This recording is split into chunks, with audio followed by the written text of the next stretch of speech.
Just waiting for the first couple people to get in here, but start off with I'm Isaac Olson. I am the guy who's normally either in front or behind the camera doing all the editing for Cooley Region Whitetails. Um, Started back in September of been 2021 now, so going on just about 5 years. Yeah, I just thought I'd hop on, do a live first one ever with YouTube. Just kind of trying it out and trying to connect more with my fans this year. That's one of my goals. And hopefully, we'll get a couple people in here and they'll ask some questions about what they want to know about me and even maybe what they want to know a little bit about the type of strategies I use for hunting white-tailed deer.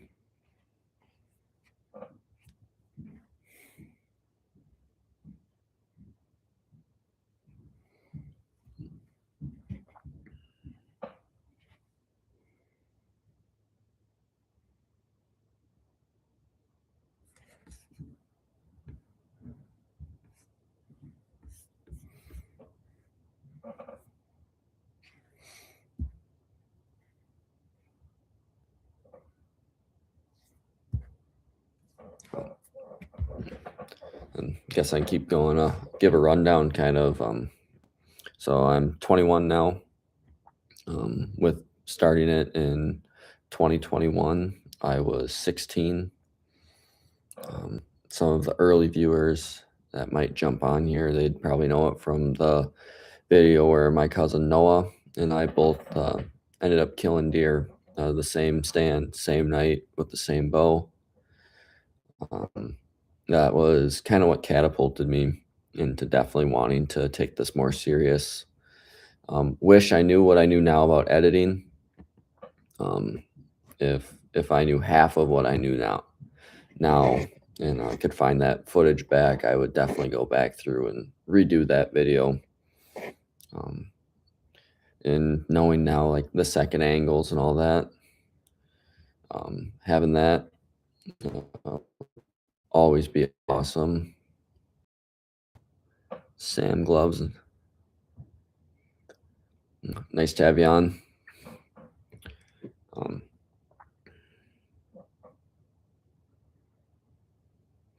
Um, he's asking some questions about gloves. We use gloves sometimes when we're cleaning the deer, like gutting them. But when it comes to just handling meat, we're always wearing gloves and skinning them out. Yeah, we're always wearing like the plastic surgical gloves. But then normally when I hunt, I'm not a real big on wearing gloves when I hunt. It just some days I just don't like the feel, and definitely with the camera, trying to run the camera when I have bulkier gloves, it's hard to find the right buttons and everything. But thanks for the question.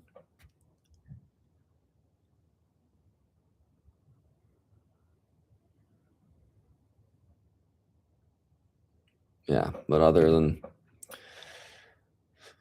that, like I made the switch this year from just the regular handy cam to more of a DSLR camera. You can really see that in the video this year where I shot my buck with a bow. That was all manual, um, finding focus, getting the lighting right. Definitely is a big step, I think, in the quality of the videos that I'm making now. Um, Definitely, I think definitely helps having a cameraman, but at times there's times where I need to be out hunting and getting footage, and either my dad, who normally runs the camera, he's not able to because he's working, or he's running a practice with him coaching and stuff at the high school level. I just got to kind of run with what I got, and I don't make money or anything doing this, so I'm not able to hire a cameraman or a camera woman to come out there and help me with it.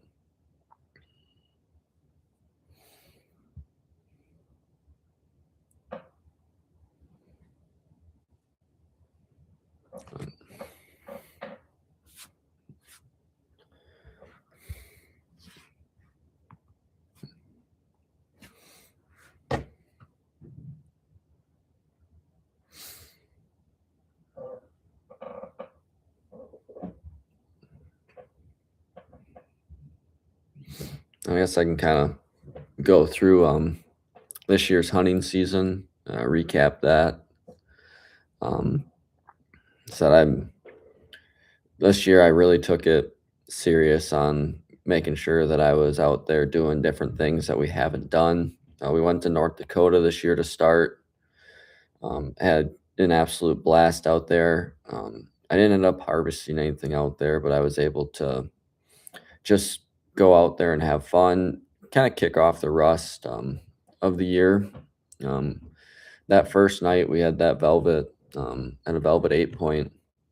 He was 15 yards from us, and so there's a learning curve with everything. And this year, going from just a regular handy cam to a DSLR camera, my dad, who was filming me, just wasn't confident with manual focus. So we were trying to run it in autofocus, and we learned that that's just not what to do. And it did, I think, probably cost me that buck that night, but you know what, it was a great learning experience, and just to know that we went out there, picked a piece of public, and was able to get an opportunity like that, was definitely well worth it.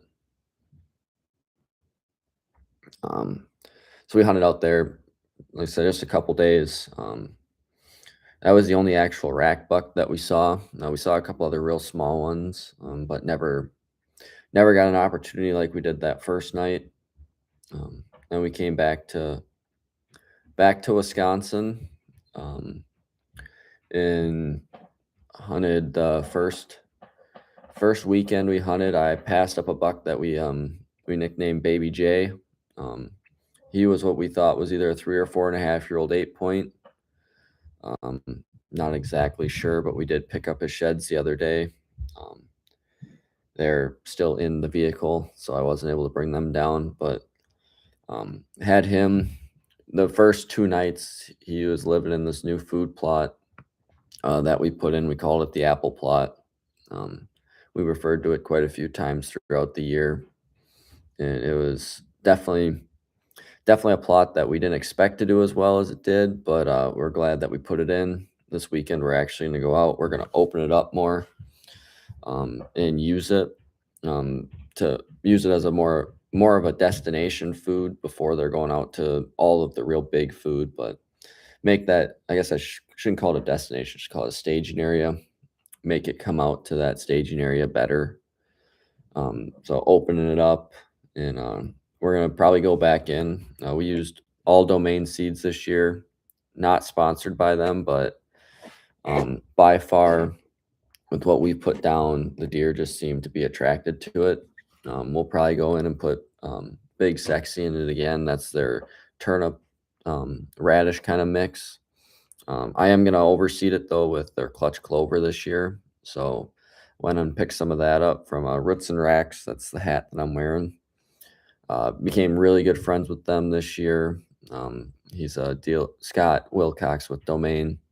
He's a dealer for them, and I was able to get hooked up with them this year, and I think that's a great thing that I've been able to accomplish with what I'm doing with Cool Region Whitetails. Is the friends that I'm making, and definitely really enjoy hanging out with them all the time, and just shooting ideas back and forth off them, how to make my hunting better, but also how to make his hunting better. With a couple times this year, I went over and filmed them, and just had a blast with them. But yeah, so we saw him, bunch of other bucks, passed him up. I passed up also a really nice 10 point the second night, so Sunday night of season.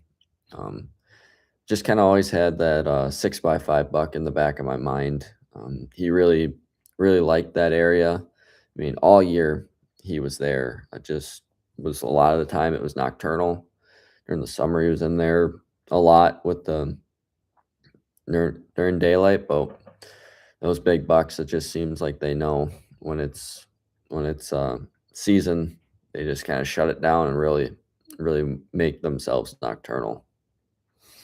But yeah, hunted a few more times, that week, kinda bounced around really, um, took a couple days off to edit what I was trying to do as kind of like a semi-live the best I could, um, with just giving everybody updates throughout the season, and, yeah, so did all that, and then, that led us to, I believe it was the 17th of September. I went and sat on a completely different farm than what I've been sitting. Our cameras were just telling us, "Hey, there's deer here." And there's some quality bucks too. And they don't know that it's deer season yet. I mean, they were coming out to our food plots at 11:30 in the afternoon, all throughout the day. Does, fawns, young bucks, mature bucks, all that. Oops. And I ended up that night sitting in what we call our Big Valley food plot. If you guys haven't, go check out that video. I know the music is awful in that, but just with kind of how I thought it all flowed, I did like that music choice. Looking back now, probably would have went with something a little different. So I do apologize for that. I'm hoping though, to do more long form content like that, with like summer projects, leading all the way through the year. I think I'm gonna try it this year with my my deer, um, my dad's deer, and possibly even my gun buck. Be a little more difficult with some of them, but we'll see.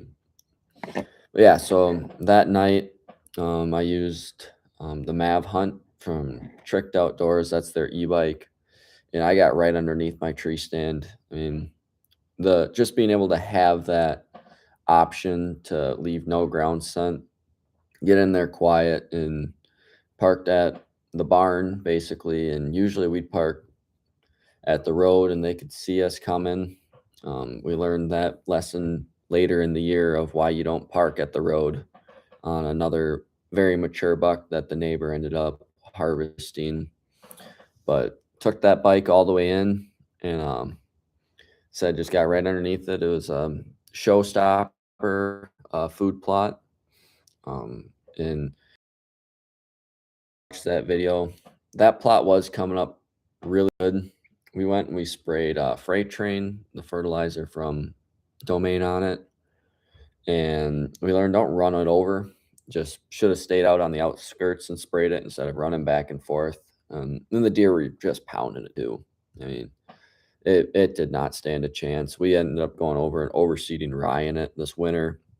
And I mean, right now, even just tonight, I had 5 or 6 different does in there eating and a couple shed bucks. Um, but we got up in it's a stand that's just in a maple tree, and I had just the perfect wind to use it, blowing it back out past me into all the corn and stuff.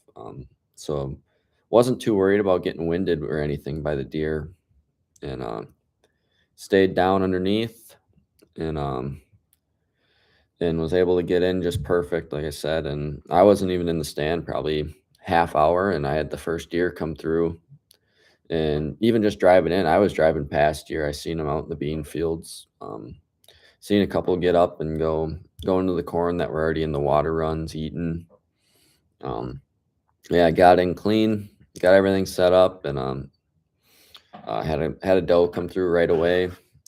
Had another like younger buck that was working the field or working the edge of the woods down to me.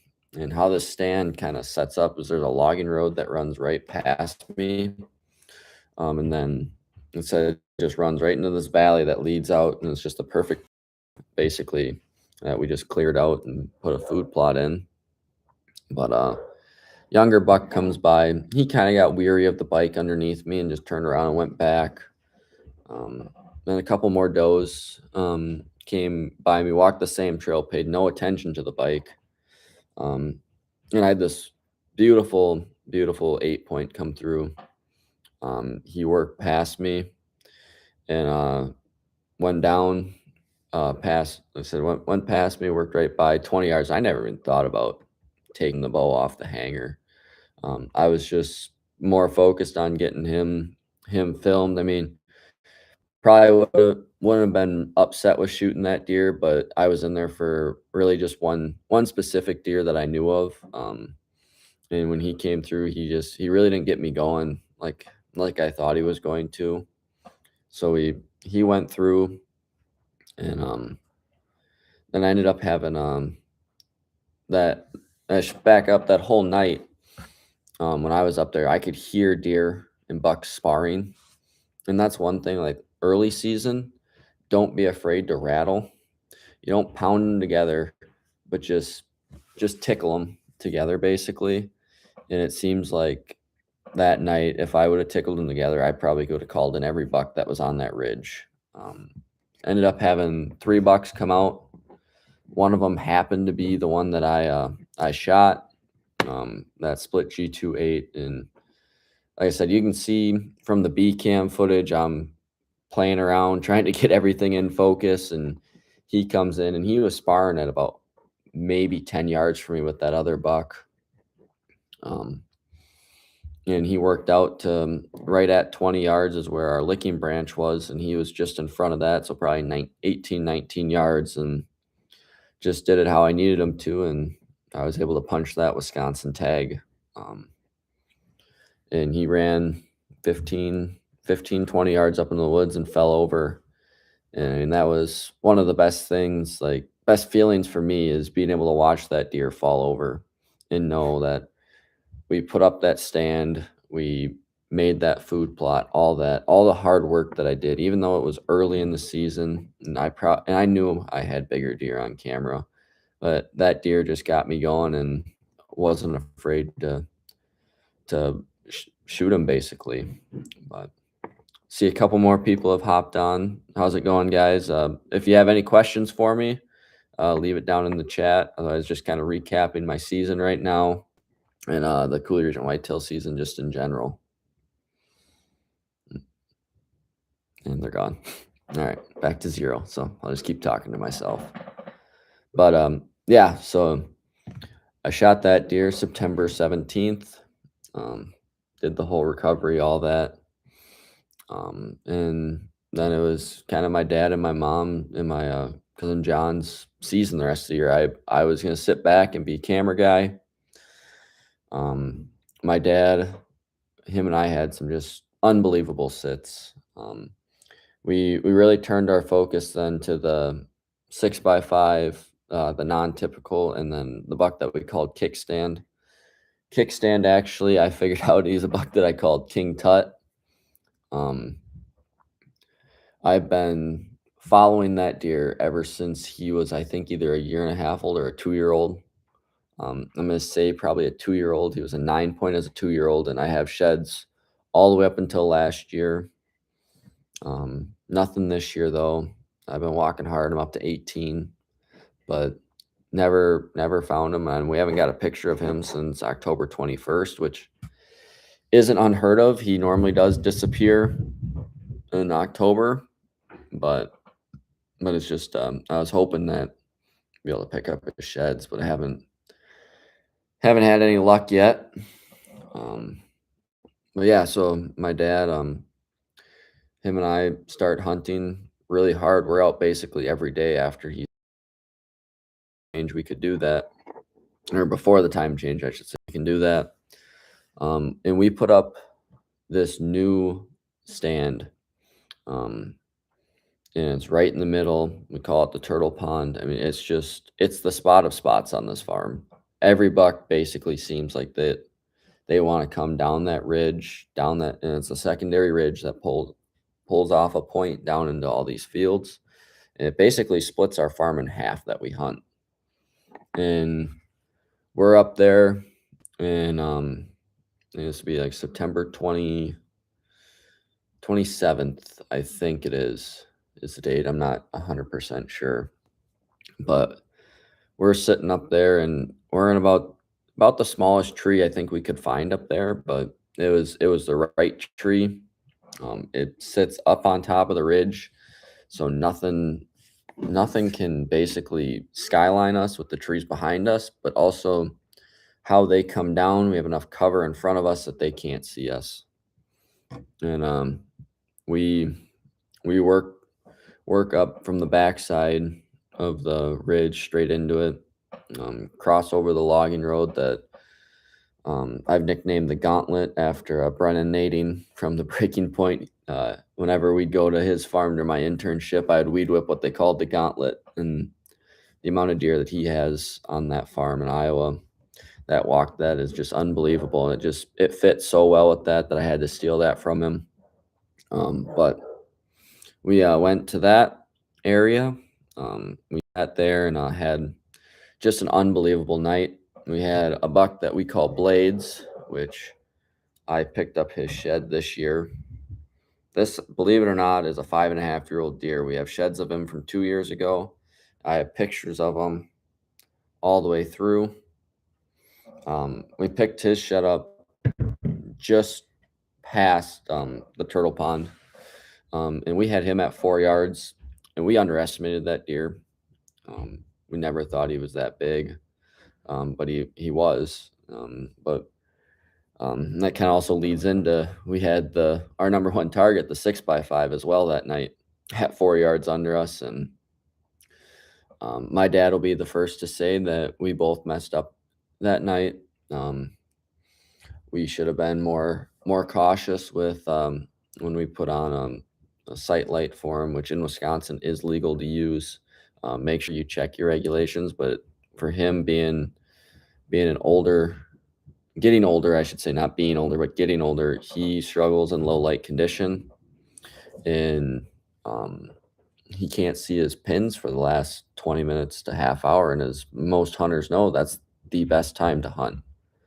And I put one on that night, and I didn't tighten it down enough on it. We didn't, and none of us brought Allen wrenches. We ended up taking those actually completely out of all of our bags because we had 6 of them basically in all of our bags, and one just lost in communication that one of us wasn't going to bring it.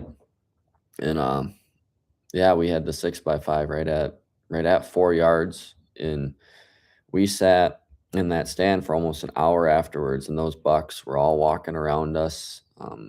And they did end up, I think, winding us and working off. But later that night, I got a picture of the 6x5 right back in there. So we knew that we didn't spook them too bad, but it was just one of those learning experiences that we definitely wish we could have that one back, but it all ended up working out in the end. But yeah, so then later on that week, our number 2 target, which was probably actually our number 1 buck for score wise, Kickstand. He was just absolutely married to this water hole that we had in what we call our clear cut. Every night for, I think it was just about 2.5 weeks, he hit this water, and we started fringe hunting him, just hoping to be able to get a crack at him. Saw a beautiful 10 point the one night, and we pushed in twice. The first night we saw him, we had him at 60 yards, and you could go check out that video too. Just, I would say one of the coolest, but also one of the most eerie video that I've ever been able to get was that buck just sitting up on that ridge staring us down. He knew we were there, and there was nothing that was going to get him off that ridge.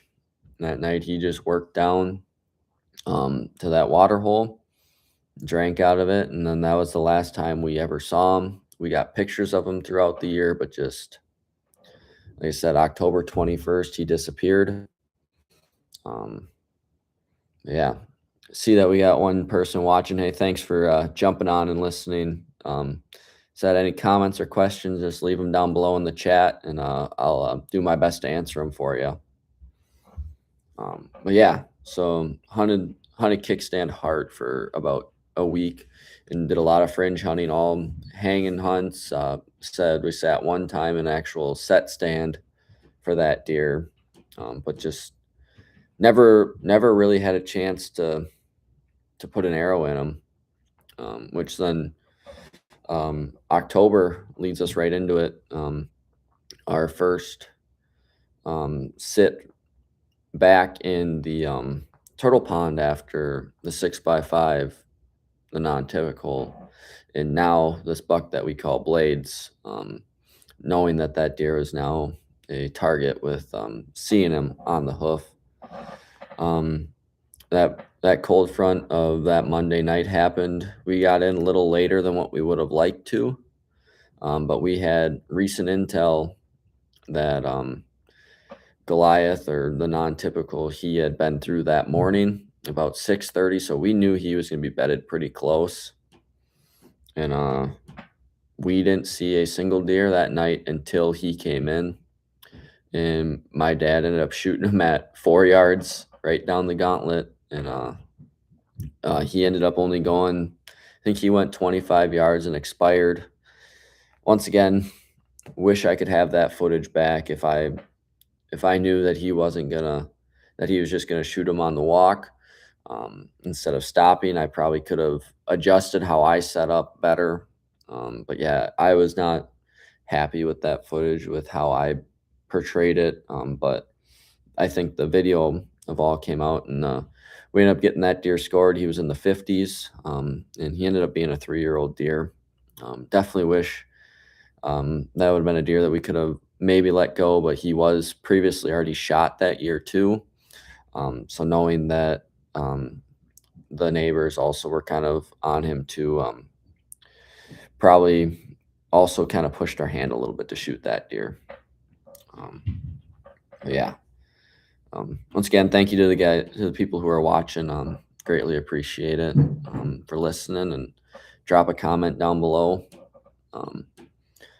So yeah, then we move into Wyoming, I guess, would be the next big thing that we do. So I applied for a general mule deer tag in Wyoming this year. This was my first time applying for it, and wasn't really sure how likely the odds of drawing was. So I applied for a kill permit with, if I don't draw it, I don't draw it. The money will go back into my account, basically. And I ended up drawing, found out in, I think, July or August of this year that I drew that tag. So we ended up driving, I think it was 14 hours out to Wyoming from where we are in Wisconsin. Drove throughout the night. And for me, I'd never seen a mule deer before, and I took the last leg, which was midnight to 6 a.m. And we no more than got into Wyoming, and I had to swerve a couple little mule deer bucks on the side of the road. So I thought that was pretty cool, being able to see a mule deer for the first time. Didn't like that I was half asleep when I saw it, but yeah, take it with a grain of salt with everything that you do. But yeah, ended up getting into Wyoming. We ended up staying in a tent, which definitely need to look for a camper. The one night we had just some horrible winds, and it just kept getting colder and colder too while we were out there. But scouted the first day, never saw a deer.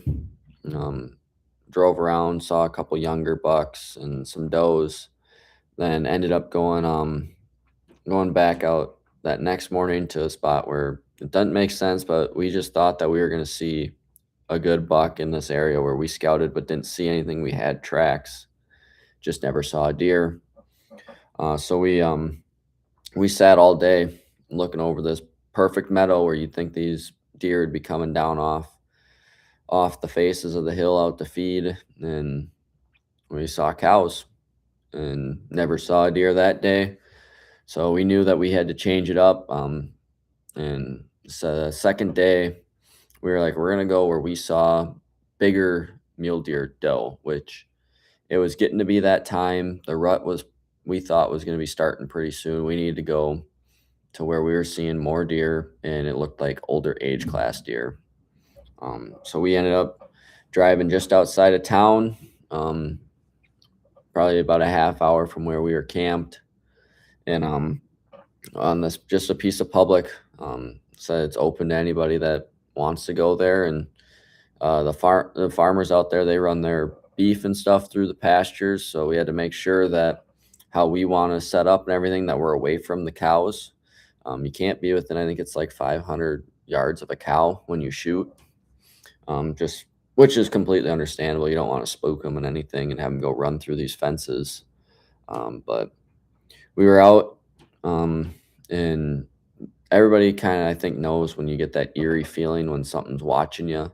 Um, my dad, grandpa, and I, we all kind of got that feeling. And when we looked up on that ridge and we saw that mule deer buck standing there, I mean, we were all pretty excited. And then when I was able to pull the binos up and realize that it was a shooter, I got the camera out on him.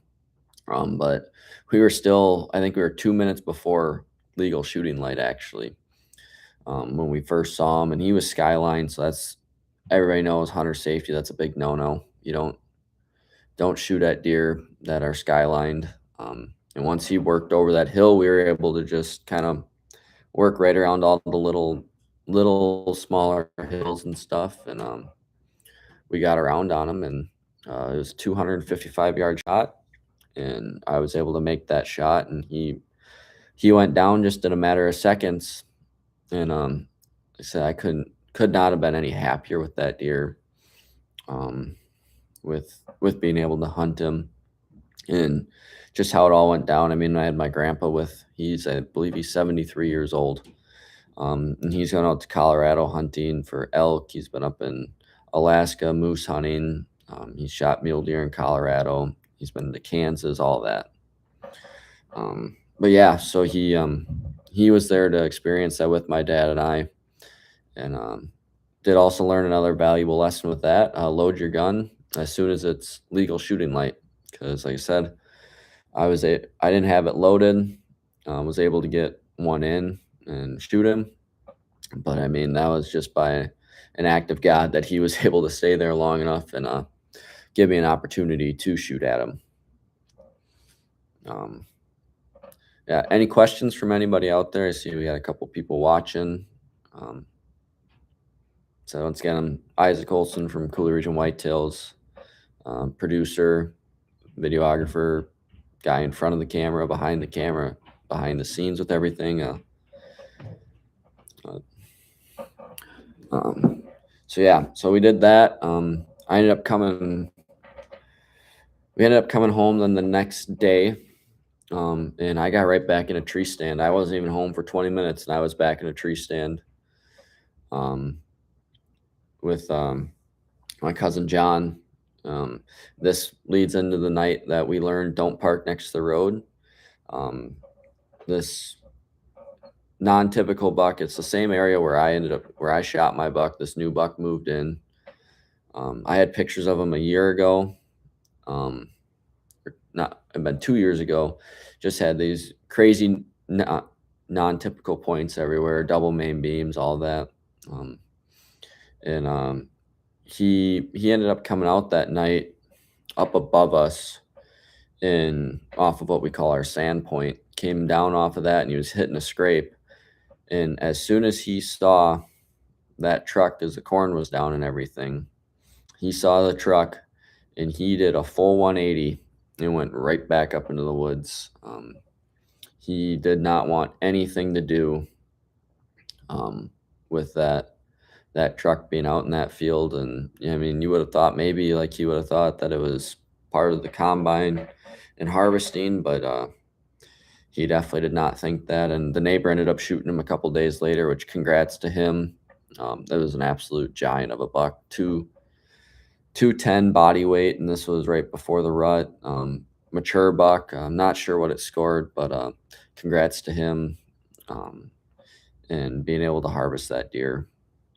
But yeah, so John ended up hunting the rest of the year, he hunted hard. Him and I had another encounter with the 6x5 next to our cabin on our big food plot that we put in. He stayed down below. Um, and it was the same night that my cousin came through with the combine, mowed a strip, and like I said, it's like the dinner bell. He came out to that and started eating it, and kind of put a little bit of a piece of the puzzle together for us on where he was, just because he had been kind of missing for a couple days. But yeah, he came out that night, and we had a bunch of other bucks. Buck that I call Future. He's a real nice 10 point. He was out that night. Some other small bucks, but never had an opportunity with the bow with him. And fast forwarding with John, he ended up actually taking the 6x5 during gun season, um, above the turtle pond in a double set that we have just up from it. And it was only a matter of time. He got very patternable at the end of the rut, that second, third week of November, when I think a lot of the does were getting bred. He was running hot laps on our farm, and it was just a matter of time before someone caught up with him. He ended up killing him at 12 yards with a 30-30. I mean, it was just awesome. Um, I wish he was here to tell that story. We'll have to get him on sometime. When we do this again, and have him actually tell the story of how it went down. But that deer ended up being 6.5 years old, which was amazing, to have a deer of that caliber on our farm at that age. Mid 150s deer. I have two different years of sheds. One when he, I think, was probably like a 2 year old, and then I have a set from the year before. But what he did in just that year, from 5 to 6, just amazes me. Put on 20 inches. Hoping that we'll have a couple more deer do that this year, but not real sure. Um, yeah. So then gun season for me, I hunted the 6x5 until he was no longer huntable.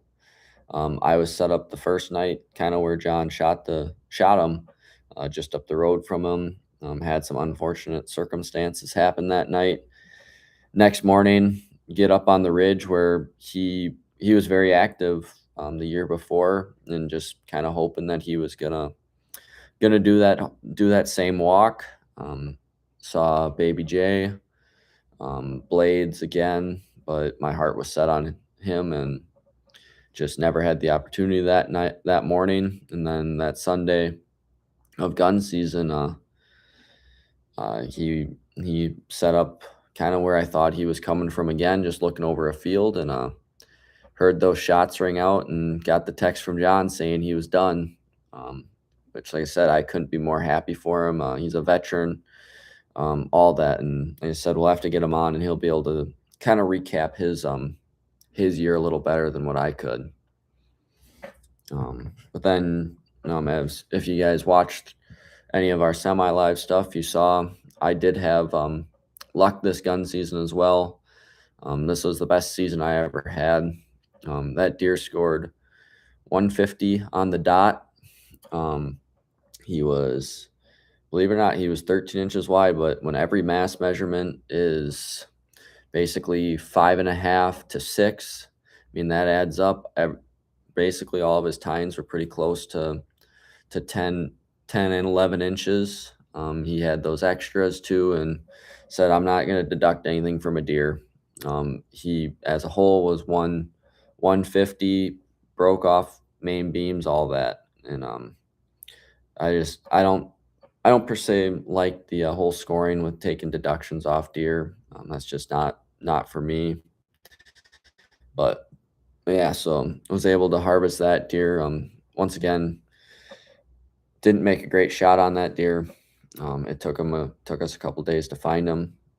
That neighbor, his brother and mom actually were the ones that found the deer, because I'd given up hope, to be completely honest, on finding him. But I was fortunate enough that we have great neighbors, and they were able to find him for me, and I was able to close the chapter on it. And the deer didn't go to waste.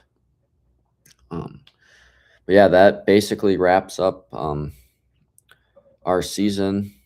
I did draw a bobcat tag um, for Wisconsin as well. I didn't do as well of a job of documenting me trying to hunt bobcats. I did ended up getting one during muzzleloader season, and it was just a debacle in the blind. The camera fell over, and I ended up breaking my nose too when I shot it. Scoped myself pretty bad. Um, I was all black and blue, and but I did end up shooting a male bobcat or a tom bobcat this year, so that was pretty sweet. And didn't see very many, but saw the right one at the right time. Um, but now, I guess looking forward to this year, we have for sure one new team member joining us, Sam Szymanski. I went to school with him. Loves to hunt, loves to fish. He is going to be joining our Cooley Region Whitetail team, just to get you guys more content. I can't wait to see what he can bring to the table this year. So he's just an awesome individual, great personality, has everything that I think Cooley Region Whitetail stands for with how he does things, and I can't wait to bring him on as well. Um, then looking forward with the hunting season, we got turkey hunting coming up.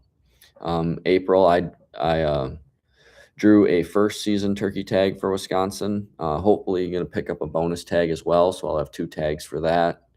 My dad has first season, and so does my grandpa. So who knows? Might have all 3 of us goofballs in the blind again, trying to shoot turkeys. I did also draw a bear tag for our zone in Wisconsin, so the southeast zone of Wisconsin. So looking forward to doing that. Never have drawn a bear tag before. You can see in the corner over here, that's my dad's Canadian bear that he shot. But yeah, I drew that tag and hoping that we'll draw Kansas. So my dad and I put in as a group in Kansas. Zone, I think it'd be zone 10, 8 or 10 is what we're looking for. Looking forward to hopefully drawing. So really hoping that we can get that and going back out to North Dakota. Maybe I'm thinking I'll probably apply again for an Iowa late muzzleloader tag as well, and hopefully I can draw that in the northern zone as well. And sorry, I'm southwest Wisconsin, not southeast. I'm hoping to draw in northeast Kansas and northeast Iowa for those tags this year. But yeah, I'm gonna hang out here for another 10 minutes. If anybody's got questions, leave them down below. Otherwise, thank you for everybody who hopped on tonight and listened. If you're wondering about any like camera stuff that I'm using or hunting stuff,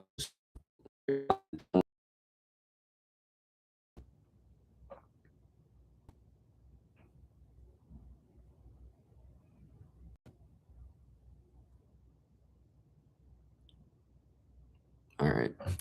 Well, I guess I can talk a little bit about my bow hunting setup. So, shooting the Hoyt Alpha X. So that was the bow that when I was at my internship with the Breaking Point, I was able to purchase that from them. I have a HHA I think it's a Tri-X. It's a 3-pin slider. Um, Set up at 20, 30, and 40 with my pins, but I can reach all the way out to 112 with my slider. Don't ever think about shooting a deer at that with my bow, but definitely probably would wing one at a coyote if I had the opportunity. Then shooting um, just Easton arrows, using those. This year we tried all sorts of different broadheads, from the Bowmars Beast broadhead to Rages, Grim Reapers, and then I had a Schwacker as well. Shot my buck with a Beast, and then never was able to shoot a doe or anything with my bow, so never really got to use any of the other broadheads like I would have liked to. My dad also shot his with a Beast. And for a Release, I'm just running, it's the Hot Shot Vapor. So it's just a thumb button release. Met them down at the Iowa Deer Classic when I was going to school down there. And just really liked their product. They're a Utah-based company. Really enjoyed their product using it, and the few times that I was able to use it down there, just kind of test firing it and everything, and ended up picking one up and used it now for the last 3 years. And like I said, really enjoy it. I really like how clean it breaks off, and I think it's definitely made me more consistent. Then rangefinder, just running regular Vortex Diamondback. Um, Not rangefinder, binos, and then we got the same with the rangefinder, the Diamondback rangefinder. This year ran the Muley Freak. About at the end of the year, the Muley Freak Game Changer pack. If you guys watch some of my shorts, I posted kind of a review on that. Really like that, how it sits, like I said, the buckles in it and everything, just how it all flows so naturally with your body and moves with your body, and the comfort too. Just really like it. And like I said, I'm not sponsored by anybody. Just I like using good products, and I want to be able to kind of show everybody also what I'm using um, along with it. Um, yeah, if anybody's got questions, like I said, just leave them in the chat, and I'll do my best to answer them.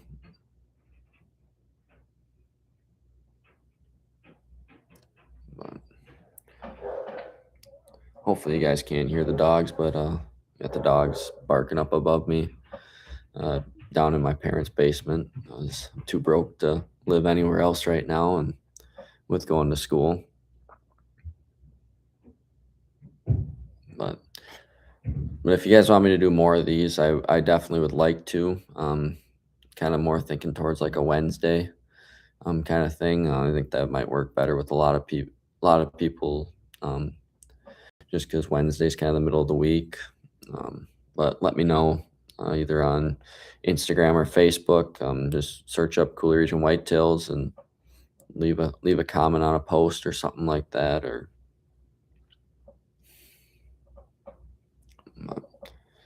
yeah, thank you for everybody who's came in. I see that we got a fair number of people watching, which is awesome.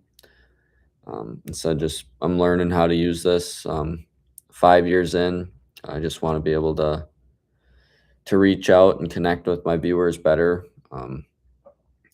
Hoping that one day I'll be able to be big enough to be able to get like booths at trade shows and stuff like that, and do different things like that to definitely really be able to reach out to you guys. I'm hoping to do more merchandise in the future as well, with hats, shirts, sweatshirts, all that.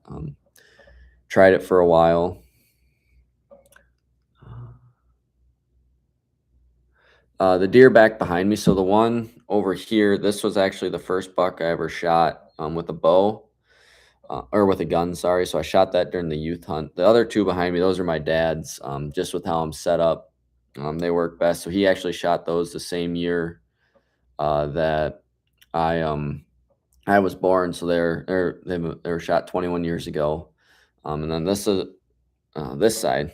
No, this way. There we go. This one back here, that's my mom's. That's her gun buck from the same year. So that year I was born, 2004. My dad shot both those bucks, and my mom shot that buck as well. So they had I would say a pretty cool 2004 with bringing me into the world, but also shooting some pretty big deer as well. A lot of my deer, they're scattered around our basement. I would show it to you, but it's a little messy right now. But you can I do have some videos kind of showcasing all of our mounts. I need to do an update video. I've got quite a few new ones. So I think once I get my turkey back this year, my bobcat and my bucks, maybe we'll go through and we'll do another video like that if you guys want. But thanks for the question.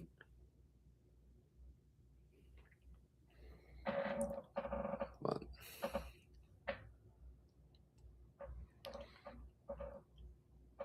yeah, like I said, I'm gonna be on till about 7 tonight.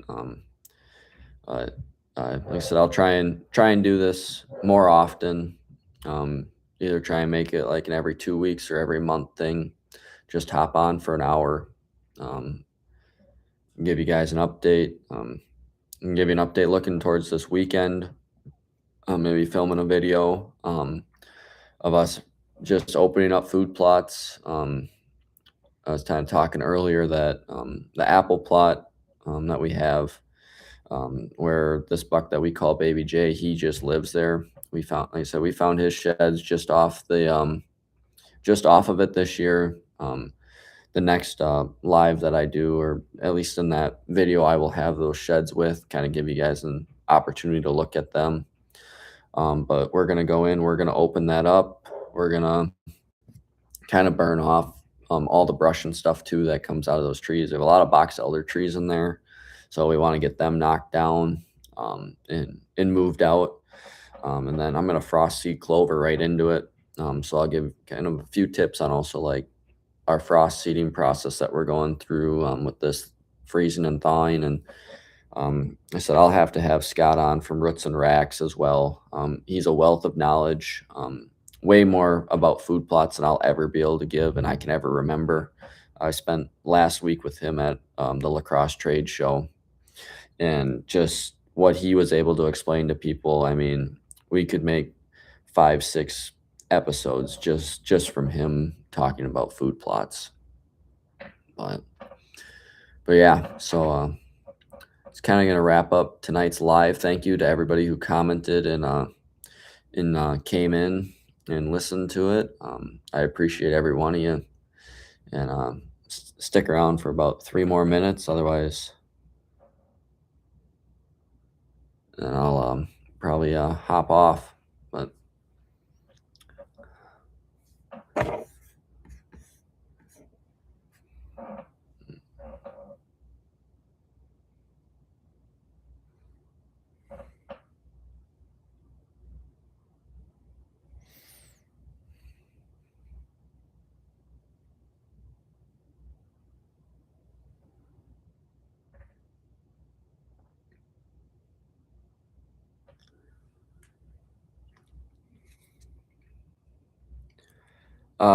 yep. So the bigger, wider one, keepers. I'm not good with the camera thing with the mirror. With that one, the big wide one, that one's 163. Um, and then the 8 point right above me, that one was 153. So we have a set off him as well, which is pretty cool. So he jumped just about 20 inches, and he was actually with a 200 that got shot by the neighbor with double drop tines. My dad, when he explains it, he said that it made that deer look like a 120, which I can't imagine what another 50 plus inches would look like on a deer, especially when this 8 point above me was 153 as an 8. I mean, it's just an amazing deer. And both deer, all 3 deer that you can see, they're all over 4.5 years old. 4.5, starting on this one was 4.5. This one was aged, I think they said about 8, and then the 9 point was 5.5. So just a great, like I say, great representation of this area's whitetails that they have, and the the growth that I and the potential that we have on the farm that I'm hunting as well. And one thing too with the farms that I hunt, I mean, I'm looking for permission farms all the time, but I'm very fortunate that my grandfather, my aunts, my uncles, they all let me hunt their their land. My personal biggest, that'd be my gun buck. That's my personal biggest buck with a gun. That was right at 150. Said we with deductions, I think he was in like the mid 140s, but I said I don't really go by deductions. What did the deer grow? And he broke off. We were thinking 4 to 5 inches as well. But then my biggest bow buck, that is 143-inch 10 that I shot. That's actually the first video I ever posted for YouTube, and that was with my cousin, and that was just an absolute crazy night with how that all went down. Shot My cousin shot a buck basically a half hour before this one. We just swapped. He handed me his bow, I handed him the camera, and he came out, and ended up shooting him at 30 yards. And as they say, the rest is history. But yeah, it was an amazing night, and that really catapulted what I wanted to do with this channel, and what I've been able to do since then. I think I can just only get it better. Yeah, thank you for all the questions. It's 7 o'clock. I'm gonna hop off. I said we'll look forward to probably doing this again in either 2 weeks or next month sometime. We'll see. I might even do another one next week, just depending on if I can get a video made. But definitely gonna look forward to trying to do more of these. Thank you for everybody who watched, and we'll catch you on the next Cool Region Whitetails live, or next semi-live that we do. Sounds good. Can't wait to see you there.